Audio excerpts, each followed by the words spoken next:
Unacademy. Let's crack it. Hello everyone. A very warm welcome to each one of you. So, as we know that UPSC Civil Services Prelims is around the corner on 4th of October 2020, and also the date for the 2021 Civil Services Prelims has been announced in the last week of June. So, उस respect में aspirants face different difficulties. They face several problems कि किस तरीके से तैयारी को आगे बढ़ाया जाना चाहिए. अलग अलग challenges आते हैं जर्नी में. So, उन सब चीजों को ध्यान में रखते हुए we at Unacademy have organized Unacademy Champions Conclave, and in that Unacademy Champions Conclave, we would be calling in different toppers who have qualified the civil services examination in the year 2019. 2019 के जो toppers हैं उनको invite करा गया है along with the top educators of Unacademy. So यहाँ पे ये event जो है 30th of September को होने वाला live and exclusive only on Unacademy. This would be an event जिसमें आपको सबसे पहले Unacademy की वेबसाइट पे इधर ये लिंक है unacademy.com/event/championsconclave. ये लिंक आपको अपने लैपटॉप पे खोलना है and you'll have to register for this event. As far as the registration is concerned, this is absolutely free and there is no registration fees. आपको कुछ इसके लिए पे नहीं करना है. You simply have to enter your mobile number and you can register it. 30th September को एक दिन का इवेंट है. जितने भी आपके यहाँ पे डाउट्स क्वेरीज होते हैं regarding different aspects of preparation such as कि यूपीएससी क्यों करना चाहिए, how to be a leader, how to actually carry on that path of success, tips and strategies. इसके अलावा कि चैलेंजेस को किस तरीके से ओवरकम करा जाए और क्या प्लान बी रहना चाहिए इन केस अगर यूपीएससी नहीं क्लियर हो पाता तो किस तरीके से हमारे को और आगे सक्सीड करना इन डिफरेंट एरियाज. इन सब मसलों पे चर्चा होने वाली है इस अनअकैडमी चैंपियंस कन्क्लेव में, जो कि 30th सितंबर को होगा. 14 टॉपर, 10 अनअकैडमी के top educators, live and exclusive only on Unacademy plus. You can attend any of the sessions. 14 sessions है पूरे दिन में, सुबह 10 बजे से रात को 12 बजे तक. आप जितने सेशंस अटेंड करना चाहते हैं उतने कर सकते हैं. इन केस अगर आपको कोई सेशन मिस भी हो रहा है, you can attend the recording as well. So we have a complete panel here with us to discuss about Unacademy Champions Conclave, in which Avdesh sir would be first of all speaking about why UPSC, कि हमारे को exactly UPSC की तरफ अगर जाना है तो ऐसा UPSC में क्या स्पेशल है that we should opt that career option. Avdesh sir. Thank you, Mudit, and thanks all the educator. And it's really, it's really a very interesting thing to go back to my own days when I was preparing for civil services. You know, after doing my BTech, I joined Larsen and Toubro, which was one of the dream companies in those days, and I worked there for 1 year. And thereafter, I realized that I did not like working in the corporate, and I rather wanted to go for civil services. And thereafter, I started my civil services preparation by joining into my MTech course in IIT Delhi, and I got selected in the first attempt itself into Indian Revenue Service. Now, obviously, I faced this dilemma then also, and I'm sure that many of you may be facing the dilemma now also. कि हम civil services के बारे में क्यों सोचें जबकि हमारे पास में ऐसी बहुत सारे हमारे पास में ऑप्शंस हैं जो हम कॉर्पोरेट में जा सकते हैं, मल्टीनेशनल्स में जा सकते हैं, बाहर के देशों में जाकर के हम कोई अच्छा सा जॉब कर सकते हैं. तो सिविल सर्विसेज के बारे में ही हम क्यों सोचें. तो मैं आपको ये बताना चाहता हूँ कि सबसे पहली बात मैं आपको ये बताना चाहता हूँ कि जो सिविल सर्विसेज के बारे में अगर आप सोचते हैं तो सबसे पहले आपके दिमाग में ये बात आनी चाहिए कि सिविल सर्विसेज इंडिया में आज की तारीख में भी बेस्ट कैरियर ऑप्शन है. तो इसके बारे में हम बहुत से लोग ऐसे होते हैं जो इस बात के बारे में सोचते हैं कि शायद ये एक आइडियलिस्टिक कैरियर है, या कई बार वो बहुत से लोग घबरा भी जाते हैं कि जब हम सिविल सर्विसेज में ज्वाइन करेंगे तो शायद हमें बहुत ज्यादा पॉलिटिकल इंटरफेरेंस फेस करना पड़ेगा, हमारी पर्सनल लाइफ डिफिकल्ट हो जाएगी, और उसके बाद में जो है हमें इधर उधर ट्रांसफर करना पड़ेगा, और कैसे हम अपनी फैमिली को लेकर के और कैसे हम जो है एक अच्छी जिंदगी जी सकते हैं. लेकिन देखिए, मैंने 25 ईयर्स तक सिविल सर्विसेज में IRS में काम किया, और मेरे जो दोस्त हैं वो सारी सर्विसेज में ऑब्वियसली हैं, कस्टम में और इनकम टैक्स में, IAS में, IPS में, IFS में, सारी सर्विसेज में हमारे फ्रेंड्स हैं जिनके साथ हमारा रेगुलर इंटरेक्शन होता है. और मैं आपको एक बताना चाहता हूँ, पहली बात तो यह है कि जो आपका सिविल सर्विसेज का कैरियर है वो आप इसको बेस्ट कैरियर ऑप्शन की तरह देखें.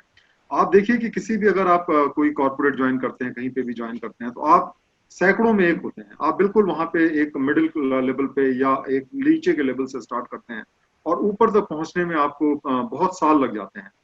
लेकिन यहाँ पे जब आप एक सिविल सर्विसेज में कोई भी पोस्ट पे ज्वाइन करते हैं, चाहे IAS हो, IPS हो, IFS हो, IRS हो, तो आप एक बहुत ही सीनियर पोजीशन पे ज्वाइन करते हैं, जहाँ पे कि बाकी जो कैडर के लोग आते हैं, अक्सर वहां पे आके रिटायर हो जाते हैं। और उससे आप ये समझिए कि आपके पास में जो काम करने का स्कोप है, जो आपके पास में अपॉर्चुनिटीज हैं as a district magistrate, as a superintendent of police, as a income tax commissioner या कस्टम्स कमिश्नर, वो बहुत ही ज्यादा ट्रेमेंडस होती हैं। तो पहली बात तो ये है कि एक बहुत ही बेहतरीन कैरियर है, जहां पे आप एक बार अगर आप इसमें चले आते हैं तो आपकी जो पूरी की पूरी जो कैरियर है वो सिक्योर हो जाती है। सेकेंडली, मैं आपको इसमें ये बताना चाहता हूँ कि हमारे देश में हम लोग अक्सर समझते हैं कि शायद पॉलिटिशियंस के पास में बहुत ज्यादा पावर्स होती है, और जो सिविल सर्वेंट्स होते हैं उनको उनके अंडर में काम करना होता है और उनकी बातें माननी ही माननी पड़ती हैं। ये सबसे बड़ी गलतफहमी है। देखिए, कोई भी हमारे देश में जो सिविल सर्वेंट होता है उसको जो पावर्स मिलती हैं वो उसको पार्लियामेंट से मिलती हैं, स्टेट लेजिस्लेचर से मिलती हैं, और उसको कोई भी पॉलिटिशियंस जो है वो कोई भी काम करने के लिए बेवश नहीं कर सकता जो कि लॉ के हिसाब से ना हो। आप किसी को भी ना कर सकते, और आप वही काम करें जो कि आपको सही तरीके से लॉ के हिसाब से लगता है। और मैक्सिमम से मैक्सिमम आपका ट्रांसफर हो सकता है, लेकिन ट्रांसफर के केसेस में भी गवर्नमेंट आपकी पूरी टेक केयर करती है। आपकी सारी की सारी, जब भी ट्रांसफर होता है, सारी की सारी एक्सपेंसेस होते हैं बियर करते हैं, जहां भी जाते हैं आपको सारी की सारी फैसिलिटीज मिलती हैं। Right. इसके अलावा आपके जो एक इसके अलावा जो आपके जो प्रमोशंस हैं वो सारे के सारे सिक्योर्ड हैं, उसमें कोई भी प्राइम मिनिस्टर कभी इंटरफेयर नहीं कर सकते हैं। इस तरीके से ये एक सबसे बेहतरीन कैरियर है, और आपको सबसे पहले इसको ध्यान रखना चाहिए कि अगर आप सिविल सर्विसेज चूज करते हैं तो इसलिए चूज करें क्योंकि ये इंडिया का आज की तारीख में भी और आने वाले समय में भी सबसे बेहतरीन कैरियर है। So, sir, as aspirants prepare for UPSC, so one small question here would be like अभी recently service allocation हुआ था 2019 का, और उसमें हम पूरी की पूरी PDF देख रहे थे। So उसमें था कि initially जो preference था लोगों का वो IAS की तरफ ज्यादा रहा था और IPS की तरफ हल्का सा कम रहा था, या IRS की तरफ हल्का सा कम रहा था। So like what's your opinion for that? Like UPSC covers entire gamut of services, like different services are there, but there has been this categorical tilt towards one particular service. So what's your take on that? देखिए, जो IAS का है हमारे देश में एक बिल्कुल ही एक स्पेशल रोल है आईएएस का। जैसे कि जो बाकी जो सर्विसेज हैं, चाहे वो फॉरेन सर्विस हो, चाहे वो पुलिस सर्विस हो, चाहे रेवेन्यू सर्विस हो, वो एक डिपार्टमेंट को रिप्रेजेंट करती हैं। जैसे कि अगर आप मान लिया पुलिस डिपार्टमेंट में जाते हैं तो आप डीजीपी बनेंगे, आप अगर मान लिया टैक्स डिपार्टमेंट में जाते हैं तो आप चेयरमैन बनेंगे, आप इसी तरीके से अगर मान लिया आप फॉरेन सर्विसेज में जाते हैं तो आप एम्बेसडर बनेंगे। लेकिन जो आईएएस की सर्विस है वो ऐसी सर्विस है कि जिसके जो ऑफिसर्स हैं वो सारे के सारे डिपार्टमेंट के जो टॉप पोस्टें होती हैं, जैसे सेक्रेटरीज होते हैं जो कि आपके हेड ऑफ डिपार्टमेंट के ऊपर होते हैं, वो पोस्टें जो है वो अक्सर आईएएस ऑफिसर्स जो है उसको ऑक्युपाई करते हैं। और इसीलिए जो है लोग आईएएस को सबसे ज्यादा इंपॉर्टेंस देते हैं और आईएएस को सबसे ज्यादा प्रेफरेंस देते हैं।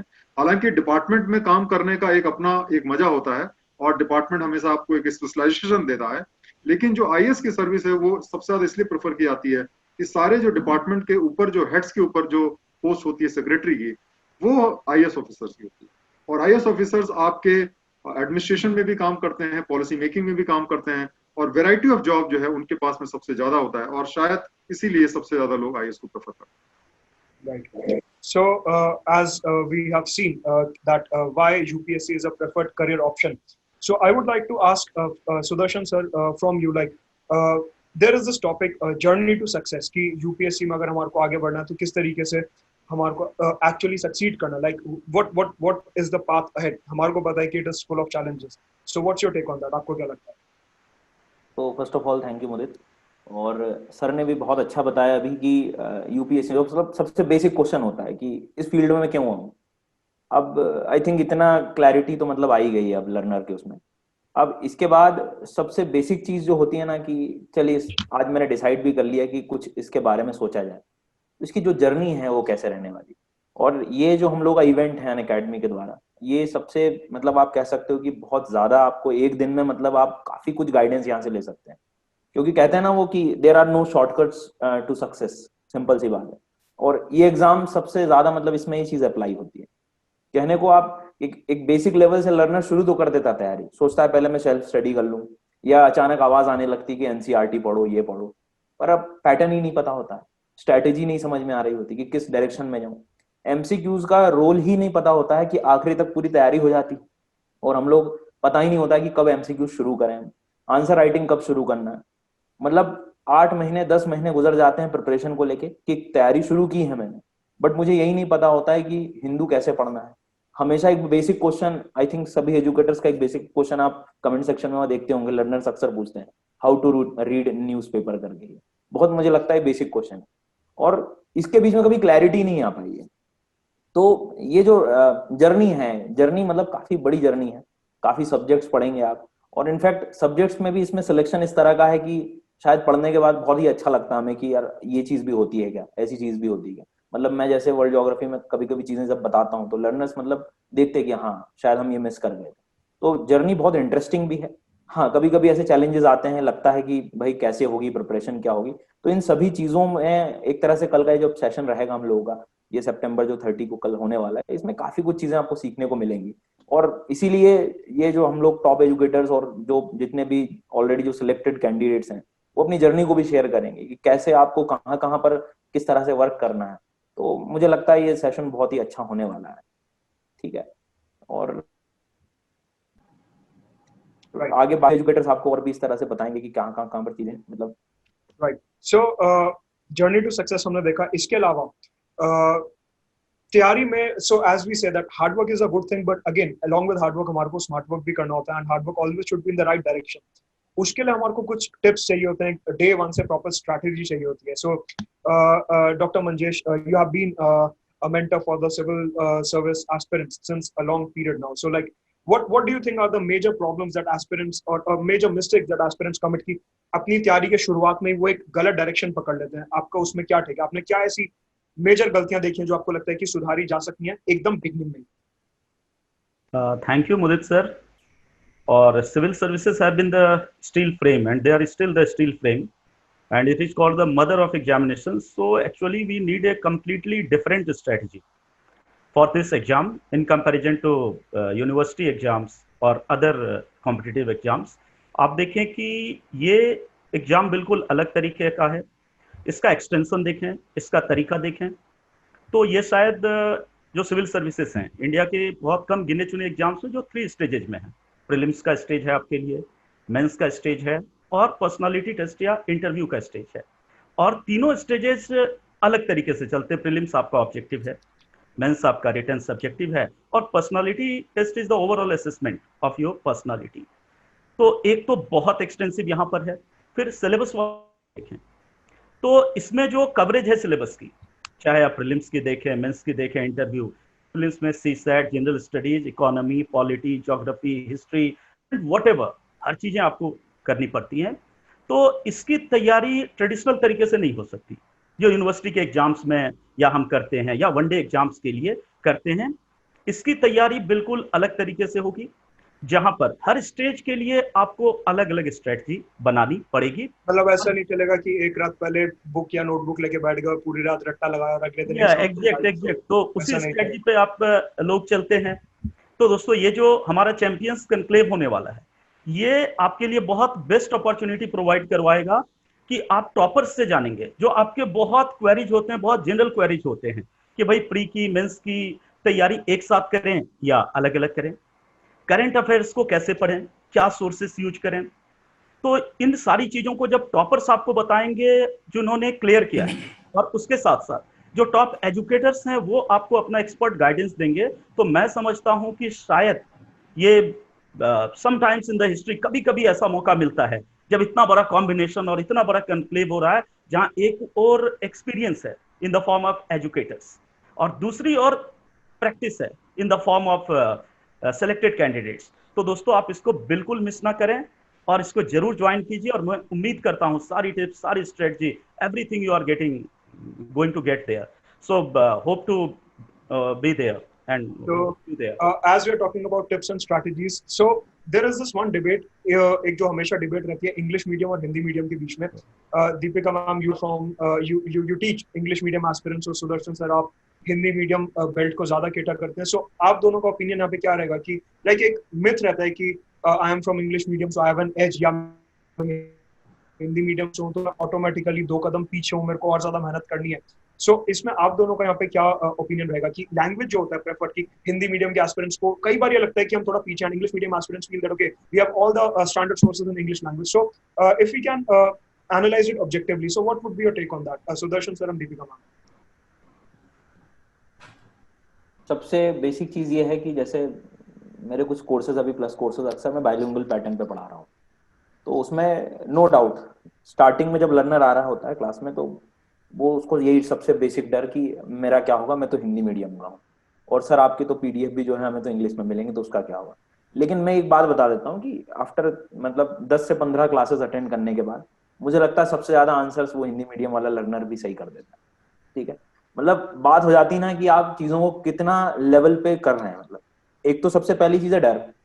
तो जब देखा कि यार डर तो पहले बहुत लग रहा था, लेकिन जब चीजें आने लगी, समझ में आने लगी, क्वेश्चन करने लगे, तो ये सब चीजें मैं ऑब्जर्व कर चुका हूँ कि जब तक आप उस चीज को करेंगे नहीं, है ना, तब तक आपको पता ही नहीं लगेगा कि मैं कहाँ गलत हूँ या कहाँ सही हूँ।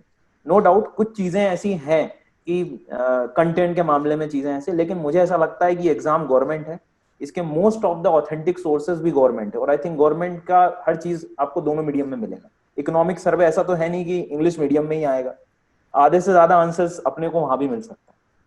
तो पहले जरूर ये मिथ था, लेकिन मुझे ऐसा लगता है कि अब आज के टाइम में इतना सब डाइवर्स हो गया है। थोड़ा न्यूज़पेपर का है, लेकिन उसमें भी अब क्या हुआ है कि अनअकैडमी की हेल्प से इतने एजुकेटर्स आपको जो हिंदू एनालिसिस दे रहे हैं, मतलब बायलिंगुअल लैंग्वेज में हिंदी का अलग दे रहे हैं, इंग्लिश का अलग दे रहे हैं, तो अब ये काफी कुछ आसान हो चुका है। तो मतलब एक ही सिंपल यदि समराइज करूं इस पैटर्न को, तो मैं यही कहूंगा कि लर्नर को पहले ना मतलब बिना डरे स्टार्ट करना चाहिए। शुरू करने के बाद चीजें हमें पता लगती हैं, है ना, कि कहाँ अपनी गलतियां रही हैं और कहाँ हम और सुधार सकते हैं। और जब उस एनवायरनमेंट में लर्नर बैठता है कि यार इंग्लिश मीडियम में तो अच्छे आंसर आ रहे हैं, उनको समझ में आ रहा है, तो मैं भी तो मतलब मेरा भी तो ब्लड रेडी है ना, आफ्टर ऑल मैं भी तो कर ही सकता हूँ चीजें। तो वहां से मैंने देखा है। मतलब बाकी मैडम और बता सकती हैं, मुझे लगता है। And also, ma'am, please do elaborate. Amongst the English medium aspirants, there is this a slight phobia that we have to write good words, or हमारे को vocabulary भी strong करनी है. So what's your entire take on that?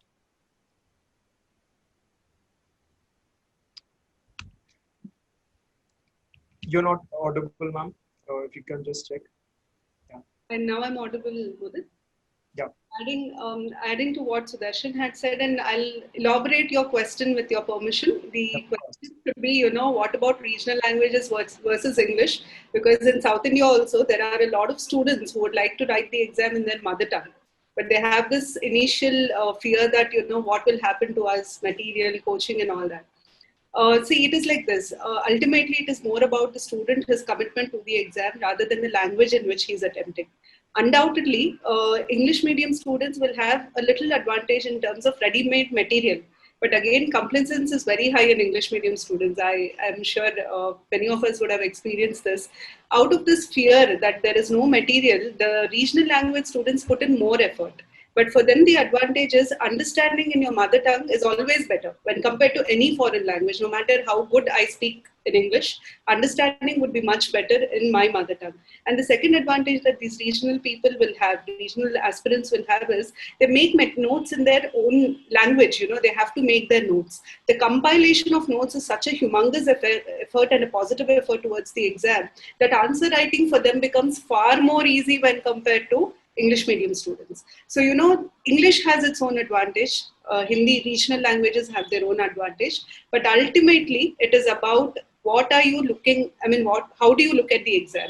What is your perception about the exam? What is your approach about the exam? So it is ultimately about the student and not the language. That is the first thing. And the second thing is many students, yes, they ask what type of language should we write.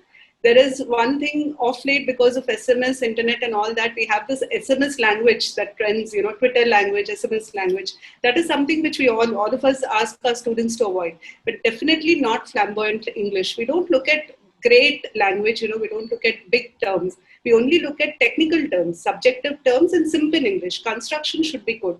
As long as you are able to do that, you will definitely score marks. So it is about the grammar and it is about using the words related to the subject.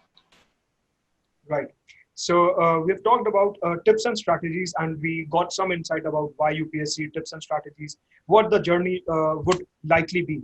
So let us talk about another aspect, and that is about be a leader. So Pawan sir would tell us about like कि अगर civil services की तरफ हम जा रहे हैं तो obviously हमारे को कहीं ना कहीं जाके leader बनना है. So like what the path would be, Pawan sir. Thank you, Mudit sir. I would like to tell you one thing very clearly. सभी लोगों ने कहा भी है, अवधेश सर ने भी कहा है, मंजेश सर ने भी कहा है, सुदर्शन सर और मैम ने भी कहा है एक्चुअली हम सभी को ये पता है कि यूपीएससी की जो एग्जामिनेशन है वो 3 टायर का एग्जामिनेशन है, प्रीलिम्स, मेंस एंड इंटरव्यू, और हर एक जगह पे आपको अलग तरीके की डिमांड है। प्रीलिम्स की एक अलग डिमांड होती है, मेंस का अलग डिमांड होता है, इंटरव्यू का अलग डिमांड होता है। सो कई बार क्या होता है, जब बच्चे बिगनर्स होते हैं, जब वो फ्रेशर्स होते हैं, उनको कुछ पता नहीं होता कि what is the demand of this examination, तो कई बार वो ट्रैप में फंस जाते हैं एंड उनको सॉल्व करने में they take lots of time कि हाँ क्या होना है, क्या करना है, when we have to move ahead. So अभी उन सारे सॉल्यूशंस को, उन सारे प्रॉब्लम को एड्रेस करते हुए हमारे पास एक बहुत ही प्रैक्टिकल सॉल्यूशंस के लिए हम लोगों ने इस कॉन्क्लेव को ऑर्गेनाइज किया है। What is the objective of this?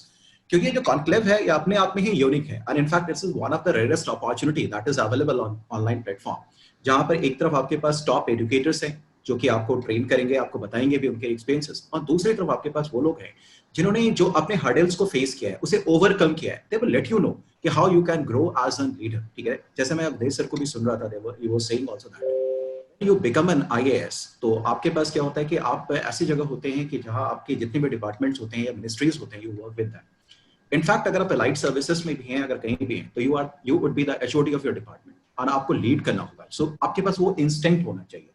मुझे ऐसा लगता है कि बाय बर्थ ही केवल इंस्टिंक्ट नहीं आता है, बल्कि आप over the time through your practices, ठीक है ना, यू कैन अचीव दैट। वो इंस्टिंक्ट आपके अंदर आ सकता है and that's why this conclave has been organised by us, by Unacademy, by the top educators. ठीक है, हमने आपके बारे में सोचा, we care for you, we always care for you, Right. be in your best interest. That's why the conclave is where one side you will find the toppers in this 2019 में, और दूसरी तरफ हमारे पास educators हैं। And in fact it is also an advantages for us कि हमारे पास वैसे भी educator हैं। जैसे मैं सब बात करूँ अवधेश सर के बारे में, who's a bureaucrat turned academicians, in fact जो अभी आपको बता रहे हैं। So it is really a beautiful platform and students should enroll and definitely उनको कल जो है सो इसमें पार्टिसिपेट करना चाहिए और अपने एक्सपीरियंसेस को रिच करना चाहिए। जो भी उनके हर्डल्स हैं, जो भी उनके दिमाग में कंफ्यूजन्स है, उनके पास मेरे ख्याल से डेफिनेटली हर किसी के पास अपना कुछ प्रॉब्लम होगा, उसका एक सॉल्यूशन उनको मिल पाएगा।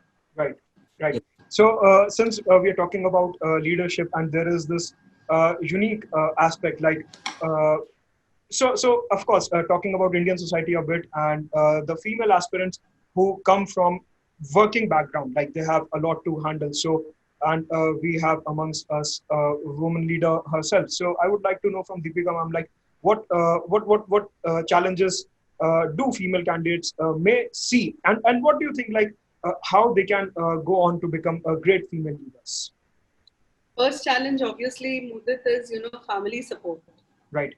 Many a times what happens is the family should be willing to give them that kind of time, 2 years, 3 years, because this exam is not a 6 months or 1 year job. You attempt, you fail, you have to come again.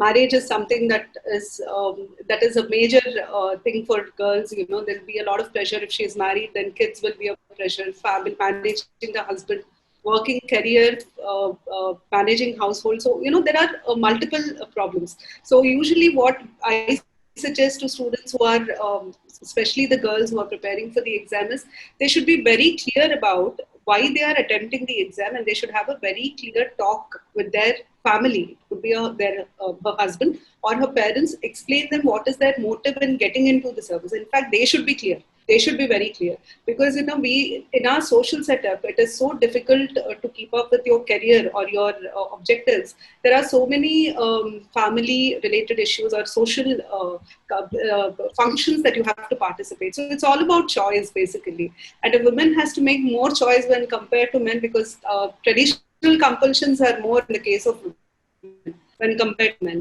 The first thing that I would say is, please have a clarity as to why I should get into this service. There should be a clarity.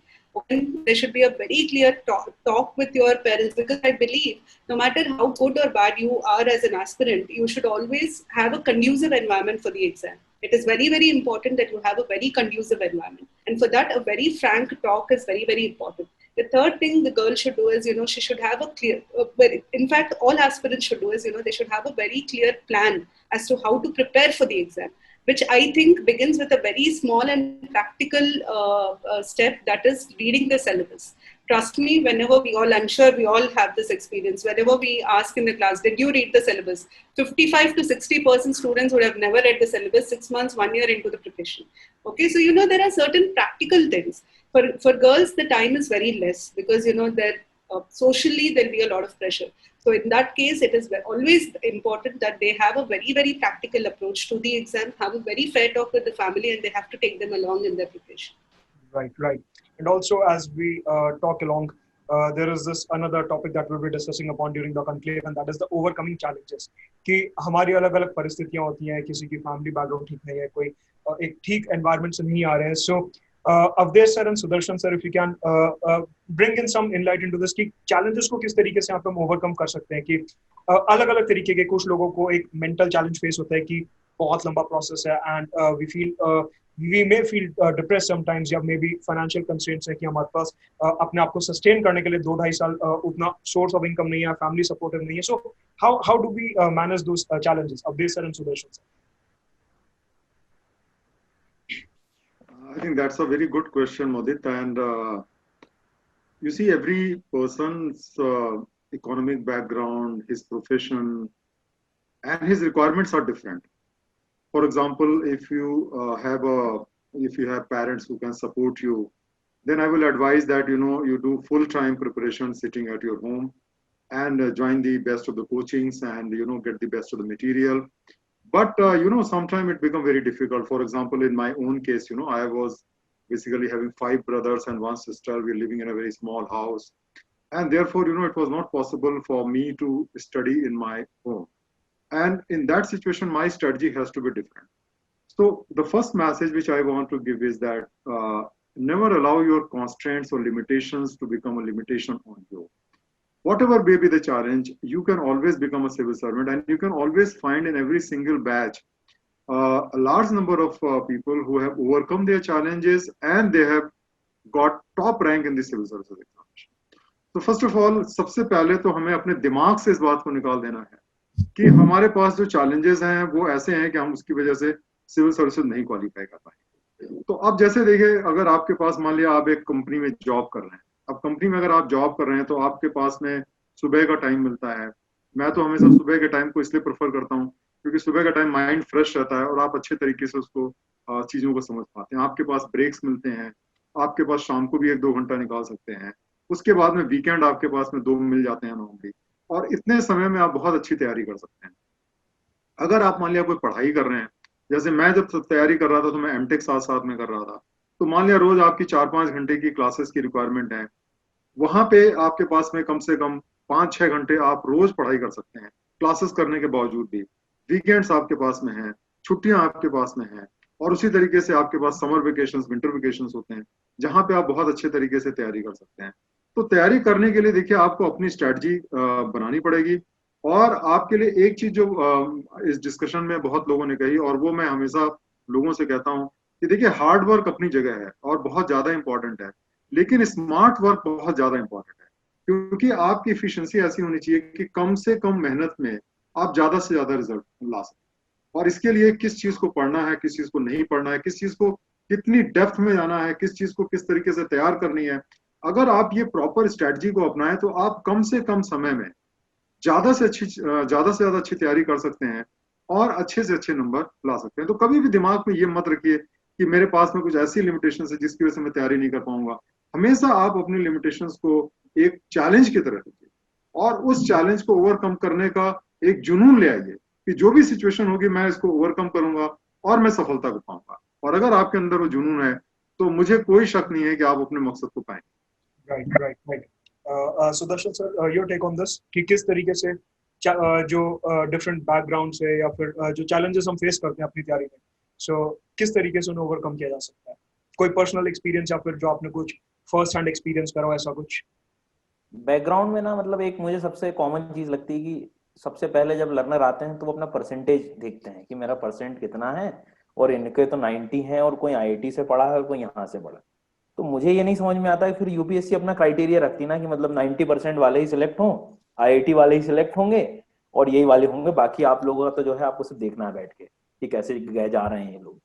तो मुझे सबसे basic यही चीज लगती है. Sir बोल रहे ना कि जुनून होना चाहिए, तो जब आप जा रहे हो ना तो ये सब चीजें मुझे नहीं लगता कि मैटर करने वाली है. नहीं तो फिर अपना क्राइटेरिया चेंज कर देती अब तक यूपीएससी, क्योंकि अब काफी अनुभव हो गया पेपर को कंडक्ट कराते भी. तो एक बात बस यही चीज है कि आपको अपना थोड़ा सा एक विल पावर जिसको कहते हैं ना, कि जब तक अंदर से अपनी खुद के मतलब जब कोई बड़ी चीज क्रिएट होती है ना, तो वो सबसे पहले आपके माइंड में होती है, मुझे जहां तक ऐसा लगता है। जब तक आप उस लेवल पे थॉट प्रोसेस को अपनी नहीं ले जाएंगे तब तक कैसे बढ़ेंगे। तो एक तो जो चीजें हो चुकी हैं कि भाई मेरे परसेंट कम थे आते हैं, वो हो गया, अब उसका एक अलग समय था, चला गया वो।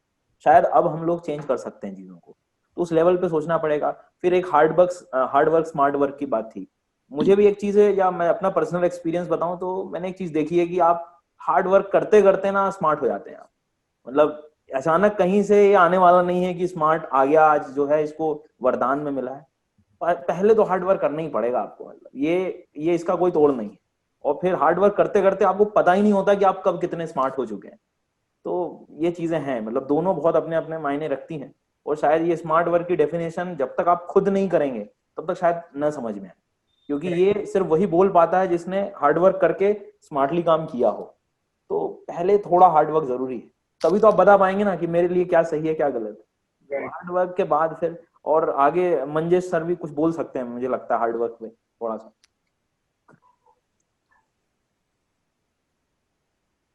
सर आपका कॉल म्यूट है। तो एक्चुअली ये सही कहा सर ने कि there is no alternative to hard work. और हार्ड वर्क अगर आप करते हैं तो उसके बाद जो सक्सेस मिलती है तो उसका एक मजा भी अलग होता है, स्टोरी में दम होता है थोड़ा। हाँ जी। और हार्ड वर्क यदि आप करेंगे तो हार्ड वर्क करने के जो उसके तरीके में या उसके जो क्रम में आपके पर्सनालिटी में जो निखार आता है, वो निखार और वो इंप्रूवमेंट आपकी जो इंटरव्यू है, जिसको इंटरव्यू नहीं यूपीएससी पर्सनालिटी टेस्ट कहता है, तो वहां पे वो चीज दिखती है कि एक पैम्पर्ड चाइल्ड कौन है और एक कौन है जो कठिनाइयों से लड़ते हुए यहां तक आया है। तो हार्ड वर्क आपको फाइनल ध्यान रखना कि ये वनडे एग्जाम नहीं है कि आपने ऑब्जेक्टिव दिया और निकल गए। तो हार्ड वर्क आपकी पर्सनालिटी को बनाता है, और जब आपकी पर्सनालिटी बनती है तो पर्सनालिटी टेस्ट में आप बहुत अच्छा कर पाते हैं। तो ये भी उसका हार्ड वर्क है नहीं, और हार्ड वर्क से आप स्मार्ट हो जाएंगे। बिल्कुल सही कहा सर आपने। राइट। सो मैं थोड़ा सा इसमें कुछ ऐड करूं क्या इसमें? Of course sir. हाँ सर बिल्कुल। नहीं, बहुत सुदर्शन, तुमने बहुत ही अच्छी बात करी। और देखिए, मैंने तो जब सिविल सर्विसेज की तैयारी मैं करता था तो हमारा एक रूल था कि 10 to 12 आवर्स तो मिनिमम हमें पर डे पढ़ना है। और मैं नॉर्मली अपनी जो मेरा जो रूटीन था, सुबह 5 बजे से स्टार्ट हो जाता था और रात में मैं करीब 10 बजे सोने के लिए जाता था। और इस बीच में मेरे ख्याल से जो मैं ब्रेक लेता था खाने के लिए, सोने के लिए या वॉक करने के लिए, उसके अलावा दिमाग में एक ही बात रहती थी कि सिर्फ पढ़ाई करनी है। तो बिल्कुल सुदर्शन, आपने बिल्कुल सही बात कही, बहुत पते की बात कही कि हार्ड वर्क तो बहुत जरूरी है। और किसी भी तरीके से आप 10 से 12 घंटे अगर आपके दिमाग में रहे कि भाई इतनी तो मुझे मेहनत करनी है, और ये केवल थोड़े समय के लिए नहीं बल्कि लगातार कम से कम आपको 2 साल का हॉरिजन लेके चलना है। 1 साल मिनिमम तैयारी और 1 साल अगर पहले अटेम्प्ट में सेलेक्ट हो गए तो भी इतनी आपको मेहनत करनी है, और अगर जरूरत पड़े तो उसके आगे भी मेहनत करनी है। ये आपके दिमाग में होना चाहिए, और उसी जज्बे को लेकर के आप आगे बढ़ें, तभी आप पता कर पाएंगे कि इतने समय में हम और बेटर आउटपुट कैसे हैं। लेकिन हार्ड वर्क का तो कोई सब्स्टिट्यूट नहीं। बिल्कुल सही सुदर्शन और मंजीत, मंजेश, दोनों आपने कहा, बिल्कुल सही आपने ये बात की। Right. So talking about the last aspect of our conclave, जिसमें चर्चा होने वाली है करियर बैकअप के बारे में. So Pawan sir, if you can elaborate your thoughts कि कई बार ऐसा होता है कि मेहनत करने के बाद भी एग्जाम क्लियर नहीं हो पाता, and then there is a sense of failure that creeps in कि मेरे से तो एग्जाम नहीं हुआ, बाकी सबका हो गया, तो क्या मैं फेलियर हूँ या क्या मैं पीछे रह गया, and that is a very demotivating thought. So what's your take on that, Pawan sir? Thank you Mudit sir. मैं काफी देर से सोच भी रहा था कि मुझे कई अवधेश सर ने भी बोला और सुदर्शन सर ने भी बड़ी अच्छी बात बोली, और बिल्कुल अपने देसी अंदाज में सर ने बताया कि मेहनत का कोई जोड़ नहीं। लेकिन हमारे सामने हमारी सोसाइटी में बहुत सारे ऐसे एग्जाम्पल्स हैं, कई ऐसे एग्जाम्पल। जैसे मैं पिछले साल का एक एग्जाम्पल मैं कोट करना चाहूँगा, नाम उनका बोल रहा हूँ मैं। सम उमर खैर हैं, वो सीजन IRS टुडे, ठीक है। और उनके फैमिली बैकग्राउंड के बारे में अगर हम बात करें तो शायद आपको मालूम होगा कि when she was in the class 5th और 8th, उन्हें फैमिली से लोग निकाल भी दिया गया था, and she was residing in a slum, और स्लम में अकेले रह करके उसके बावजूद उनके पास इसके अलावा उनके साथ फिजिकल प्रॉब्लम भी थी, स्पॉन्डिलाइटिस भी शायद उनके साथ बहुत ज्यादा था। She was unable to in fact sustain herself, कि खाना पीना सारी चीजें करना, she has to manage her livelihood भी है, पढ़ाई भी करना है, and because of her strong determination she cleared UPSC and she is today IRS, last batch के हैं वो। तो मुझे लगता है क्या कि अभी आप जो आपके पास अगर डिटर्मिनेशन बहुत स्ट्रांग हो, अगर आपकी नीयत बहुत क्लियर अगर है, अगर आप बहुत फोकस है, तो nothing is going to stop you. दूसरी बात है, अदेश सर के पॉइंट से मैं एक बात लेना चाहूंगा कि सर ने बताई है कि बहुत पहले की बात है, when people used to study for 10 to 12 hours, बहुत ज्यादा बात है। लेकिन आज के ज़माने में जहां हम लोग देखें कि आज के जो बच्चे हैं, आज की जो जनरेशन के लोग हैं, दे आर वेरी लकी कि उनके पास ऑनलाइन के तरीके से जो सारी चीज़ें हैं। मुझे याद हुआ है कि जब हम लोग पढ़ाई किया करते थे तो हमें एक टॉपिक को क्लियर करने में ना जाने कितने रेफरेंसेस लेने पड़ते थे और कितनी देर में हमें चीज़ें समझ में आती थी। आज की तारीख में आप हैं ऑनलाइन पे आ गए, एक बार आपने देखा कि हाँ ये सर से मेरी फ्रीक्वेंसी मैच करे, उनके आइडियाज़ को आपने लिया एंड थिंग्स आर क्लियर। तो मुझे लगता है कि आज की तारीख में 7 to 8 आवर्स अगर आप कॉन्स्टेंटली करते हैं and you are working the right direction, then nothing is going to defeat you. You will emerge as a warrior definitely, and you will set your examples. In fact, अभी आप toppers को भी देखेंगे कि जिनका कोई बहुत ज्यादा मतलब अगर देखेंगे बहुत ऐसा एकेडमिक बैकग्राउंड नहीं रहा हुआ है कि जो है कि जिन्होंने टॉप किया, इनमें बहुत हम्बल बैकग्राउंड से, गांव से निकल के लोग, रूरल एरिया से लोग आकर के उन्होंने क्लियर किया है। एक बात और मैं थोड़ा सा अभी बीच में मेरे दिमाग में एक बात आ गई है, सर कॉन्क्लेव कल जो है 9 बजे से है, कल 10 बजे से नहीं है, कल 9 बजे से है। तो सभी लोग इस बात को थोड़ा ध्यान में प्लीज रखिएगा कि कल कॉन्क्लेव अपनी 9 बजे से स्टार्ट हुई है।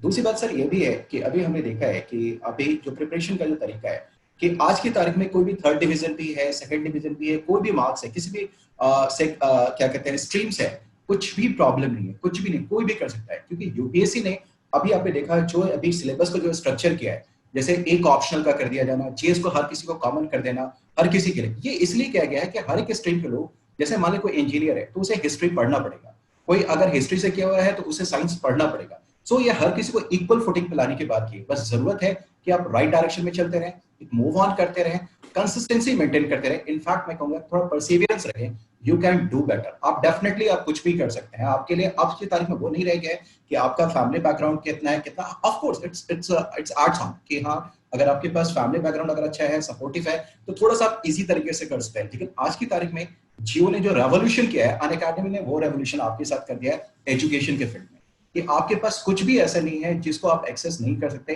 किसी को आप पढ़ नहीं सकते। So it is Unacademy is a kind of university जहां पर आपके पास एक्सपर्ट्स भी हैं और आपके पास जो हर एक सब्जेक्ट के मतलब स्पेशलिस्ट के अलावा आप देखेंगे क्या एक जर्नलिस्टिक अप्रोच वाले लोग भी आपको यहाँ पे दिखाई देंगे। तो आपके लिए आपकी जहां भी जरूरत है you can move on with us. ठीक है, जरूरत है बस उंगली पकड़ के चलने की, दौड़ना तो हम सिखा देंगे, जीतना भी हम सिखा देंगे। Right. So, sharing my thoughts on Plan B towards the end of the session, before we wrap up the session. So, of course, success and failure is a part of life, but then again, as they say that one exam won't really decide whether you are a failure in the larger scheme of things or not. So, you just have to give your best at every stage and rest, as they say, ki karam karo, phal ki chinta mat karo, and everything would fall into place eventually. So on that note, I'll just quickly share the process to enroll for the Unacademy conclave that would be happening on 30th of September on Unacademy Live and exclusive. So you have to share on this, you have to open this particular link, unacademy.com/events/championship conclave, और यहाँ पे आपको register का button दिखेगा. I've already registered for it. Now it's your turn to register for this particular event, and we shall see you tomorrow at sharp 9 in the morning for the Unacademy Conclave, Champions Conclave. So on that note, I'd like to thank each one of you for joining in with us. Thank you.